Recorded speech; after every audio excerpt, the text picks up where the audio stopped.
अस्सलाम वालेकुम, मैं हूँ आबिद अंदलीब। आज बहुत इम्पोर्टेंट दिन है। आज पाकिस्तान की हिस्ट्री के लिए एतबार से, पाकिस्तान की सियासी तारीख़ के एतबार से, पाकिस्तान की अगर आप बात करें इदारों की, इदारा जाती अमल की, फिर पाकिस्तान की गुर्बत की बात करें, कब्ज़ा माफिया की बात करें, तो इस एतबार से ये इंतहाई अहम तरीन दिन मैं कहूँगा इसको। हम सुप्रीम कोर्ट में जाते हैं, मुख्तलिफ़ लोगों से यहाँ मिलते हैं, पार्लियामेंट में जाते हैं, सेशंस अटेंड करते हैं, कमेटीज़ में बैठते हैं, दीगर कोर्ट्स में जाते हैं, हमारी मुख्तलिफ़ लोगों से बात होती है। तो लोग कुछ खाइफ थे। कुछ अरसे से एक हलचल चल रही थी, ये कहा जा रहा था कि एक बड़ा ग्रैंड ऑपरेशन है, उसकी तैयारी कर ली गई है, FBI इलेक्शन होने वाला है, आपको डिफरेंट पाकिस्तान नज़र आएगा। हमारे सोर्सेज हमें बताते थे कि आप सिर्फ़ और सिर्फ इस एमनेस्टी स्कीम की ख़त्म होने तक इंतज़ार कर रहे हैं। आप देखेंगे कि किस तरह पाकिस्तान की जो है वो समत तब्दील होना शुरू होगी और आपको नज़र आएंगी चीज़ें ग्राउंड पे कि किस तरह से एक नई मूव जो है वो नज़र आएगी। हर चीज़ आपको बदलती हुई नज़र आएगी, आपको इदारा जाती अमल शुरू होता हुआ नज़र आएगा, आपको ये तमाम इदारे एक बेलाग एहतसाब की तरफ जाते हुए नज़र आएंगे। तो ये बात हम सुनते थे, तो शायद हमें इस तरह से इतना यकीन नहीं होता था। तो हम कहते थे कि नहीं, मुमकिन नहीं है पाकिस्तान में इदारों को ठीक करना इतनी आसानी से, ये इतना जल्दी ठीक नहीं हो सकते इदारे। ये बरसा बरस के लोग हैं, इनमें उनके अपनी मर्ज़ी के उन्होंने बंदे प्लांट किए हुए हैं, कानून इतने कमज़ोर हैं, एक एक पेचीदगी है, आम इंसान की समझ से बालत आ रही हैं सारी चीज़ें। लेकिन अब जब एमनेस्टी स्कीम को ख़त्म होने में सिर्फ चंद लम्हे बाकी हैं, तो हमने देखा है कि किस तरह से जिन लोगों ने इसको अवेल नहीं किया, तो ये लोग कहते हैं कि ये आखिरी मौका है। इमरान खान इसमें बड़े डिटरमिन्ड हैं, वो नहीं छोड़ेंगे, वो इसमें बिल्कुल उनका जहन क्लियर है, किसी शकू को शुबे में वो नहीं पड़ने वाले।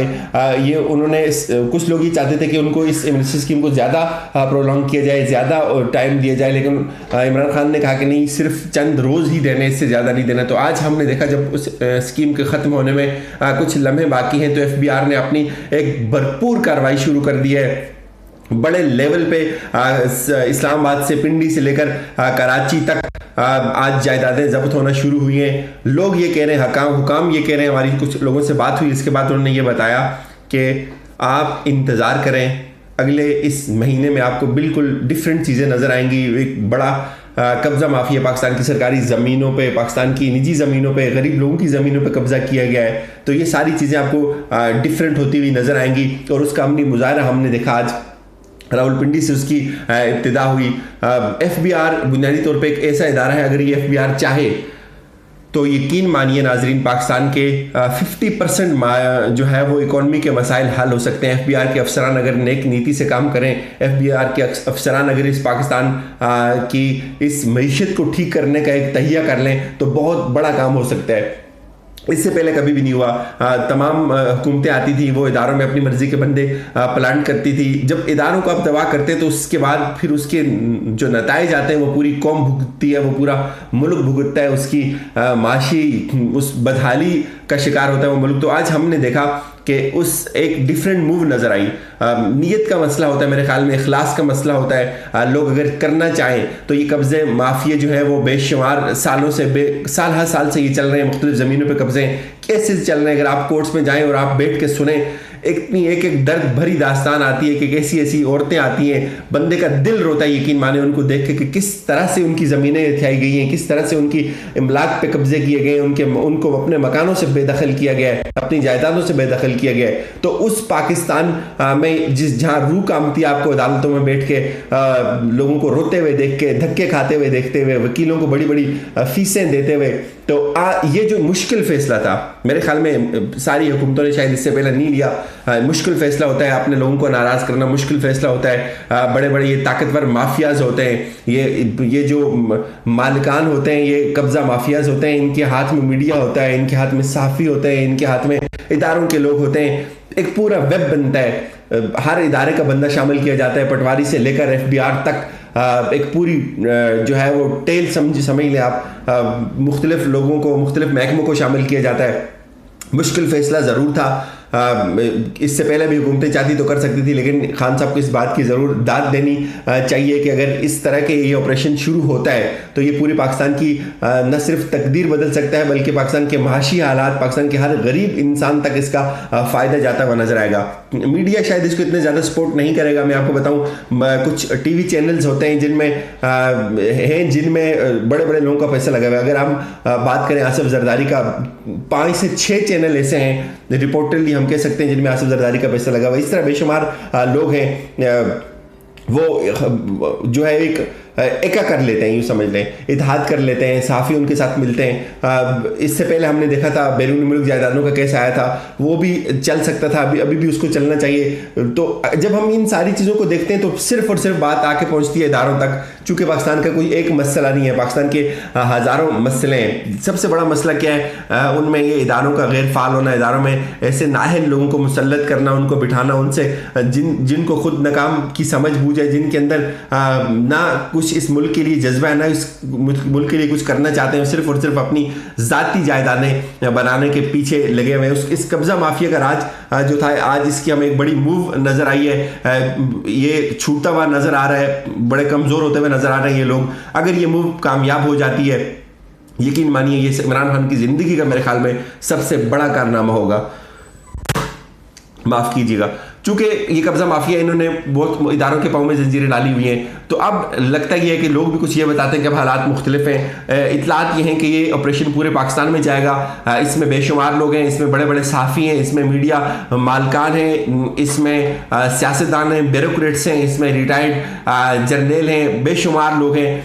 हर चीज़ का, जो सबसे अहम बात मैं आपको बताने लगा हूँ कि हर चीज़ का रिकॉर्ड एफबीआर के पास जो रेड होंगे, ऐसा नहीं है जैसे आज जो है वो नून लीग के एक शख्स पे उसकी जो जायदाद है 8 अरब से जायद मालियत उसकी बताई जा रही है।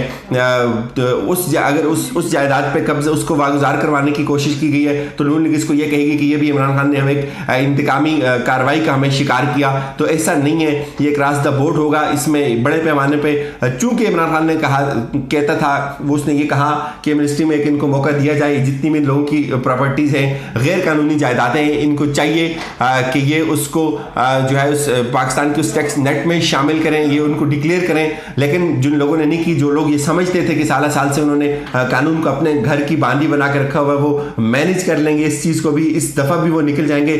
लेकिन उनका इस दफ़ा बचना मुश्किल है। इमरान खान ने क्लियर कट कहा कि कैसे मुमकिन है कि ये लोग इन महंगे घरों में रहें, महंगी गाड़ियों में, बड़े बड़े प्रोटोकॉल लें, इन डाकुओं का एहतिसाब ना हो और एक आम इंसान जो है वो इस तरह सड़ता फिरे, गलता फिरे। मुमकिन नहीं ऐसा हो। एक बड़ी डेवलपमेंट है, पाकिस्तान आगे की तरफ बढ़ रहा है। इमरान खान इलेक्शन है, उम्मीद ये की जा सकती है कि ये ऑपरेशन आगे बढ़ेगा। एक बड़ा माफिया आपको कमज़ोर होता हुआ नजर आएगा। ये सारे लोग जिन्होंने पाकिस्तान को लूटा है, इनका एहतिसाब होना चाहिए। जो एक ख्वाब था, जो हम लोग नहीं सोच सकते थे इससे पहले, जिसकी बात की जाती थी लेकिन उसके अमली मज़ाहिर हमें सामने नहीं आते थे। अब देखें किस तरह से आज इस्लामाबाद हो या लाड़काना तक जो है वो कुछ ओमनी ग्रुप्स की कुछ ज़मीनें थी, उनके पास बेशुमार ज़मीनें। हम सुनते हैं कराची के केसेस को अदालतों में, यहाँ तो जजेस कहते हैं कि लगता है कि कराची को जो है उसकी कोई कीमत ही नहीं लगाई गई। बेरिया टाउन का केस था, उसमें बेशुमार कराची की 18,000 कुनाल महंगी तरीन ज़मीन जो है वो मलिक रियाज को देकर उसके बदले में बलोचिस्तान के किसी कोने पर पहाड़ों में कोई जगह ली गई थी। वो साकिब निसार साहब का भला हो, उनके दौर में ये केस सामने आया था। तो इस तरह से ये ज़मीनों का जो केस है, इस पर बड़ी बड़ी हाउसिंग सोसाइटीज़ बनी हुई हैं, बड़े बड़े लोगों के कब्जे, जो रिपोर्ट नहीं होता, जो समझ नहीं आता लोगों को। चूँकि पाकिस्तान का जो कल्चर है, वो ये जो ज़मीनों के मसले हैं, ये शायद इतने ज़्यादा डिजिटल फॉर्म में नहीं है। वो पटवारी कल्चर है, एक लट्ठा होता है और उस पर ही सारे नक्शे बनते हैं और जिसको चाहे पटवारी सियाह सफ़ेद का मालिक होता है, मालिक बना दे, जिसको चाहे महरूम कर दे, जिसको चाहे बेदखल कर दे। तो शायद ये उस तरफ भी जाएगी। GIS एक इम्पोर्टेंट टेक्नोलॉजी है। अल्लाह करे पाकिस्तान की ज़मीनें जो है उस तरज पर ढाली जाए, इस पटवारी कल्चर का खात्मा हो। ये एक बड़ा अहम दिन था। इमरान खान ने अपनी इस तकरीर में भी ये कहा, इनका एहतिसाब होगा, किसी को एनआरओ नहीं मिलेगा। इनकी महंगी गाड़ियाँ, इनकी लग्जरी ज़िंदगी, इनके प्रोटोकॉल, इनकी अय्याशियाँ दम तोड़ने को हैं। शायद इसलिए इनकी चीखें मीडिया को, अब सब लोगों को इसका साथ देना चाहिए। पाकिस्तान की बका के लिए नागुज़ीर है। ये हर उस पाकिस्तानी के लिए जो महरूम है, जो ख़त गुर्बत से नीचे ज़िंदगी गुजार रहा है, ये उसकी बका का मसला है। उम्मीद है पाकिस्तान इंशाल्लाह आगे बढ़ेगा, एक समत में ये मुल्क ढलना शुरू होगा। कल मेरी अमर अब्बास साहब से बात हो रही थी तो उन्होंने मुझे यकीन दिलाया कि अब यकीन मानो कि जिस तरह से हम देख रहे हैं कानूनी चीज़ें आगे बढ़ रही हैं, पार्लियामेंट में नए नए कानून आ रहे हैं, तो चीज़ें डेवलप हो रही हैं, तो लगता है इस पाकिस्तान की जो है समत का तयन होना शुरू हो गया है। मेरी तरफ से यही कुछ, अपना ख्याल रखिएगा, अपने फीडबैक से ज़रूर आगाह कीजिए। अल्लाह हाफिज़।